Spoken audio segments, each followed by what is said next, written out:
তোমরা সবাই কেমন আছো? আজকে অনেক দিন পর একটা ভিডিও নিয়ে আসলাম। তো আজকে নিয়ে আসছি যেহেতু গরম পড়তেছে প্রচুর পরিমাণ, তো বৃষ্টির কারণেও দেখা যায় গরম কমতেছে না। তো আজকে আমি তোমাদের দেখাচ্ছি এসি। তো রুমের মাপ অনুযায়ী এসি 1 টন, 1.5 টন, 2 টন।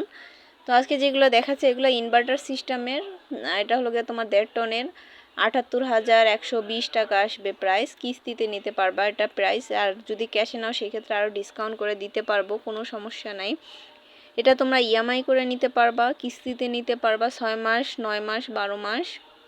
আর ডিটেলস কি কি লাগবে না লাগবে আমরা সব কিছুই তোমাদের দেখাই দিচ্ছি খুব সুন্দরভাবে।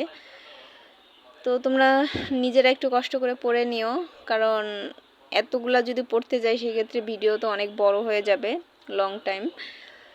তো এই জন্য 670-র ভিতরে দিচ্ছি, কারণ দেখা যাচ্ছে ভিডিও অনেক দিন দিচ্ছি না, তো কি করা যাবে। তো তোমরা দেখতেই পাচ্ছ এগুলো ইনভার্টার, নন ইনভার্টার দুই সিস্টেমে আমাদের এখানে পাওয়া যায়। ইনভার্টারটা তোমরা যদি সারা দিনও ব্যবহার করো সেই ক্ষেত্রে দেখা যায় 1000-এর ভিতরে বা 1200-এর ভিতরে কারেন্ট বিলটা থাকবে। আর নন ইনভার্টারে ইলেকট্রিক বিলটা একটু বেশি আসে, তো ওটা তোমরা দেখা যায় আপ ডাউন করতে পারবা। আর এটা তোমরা সারাদিন ইউজ করলেও তোমাদের ওরকম কোনো অসুবিধা হবে না। তো বন্ধুরা, তোমরা যদি নিত্য নতুন আরও কোনো প্রোডাক্ট দেখতে চাও সেই ক্ষেত্রে আমাকে কমেন্টস করবা। আর আশা করি সবাই আমার পাশে থাকবা, ফলো দিবা। এই তো।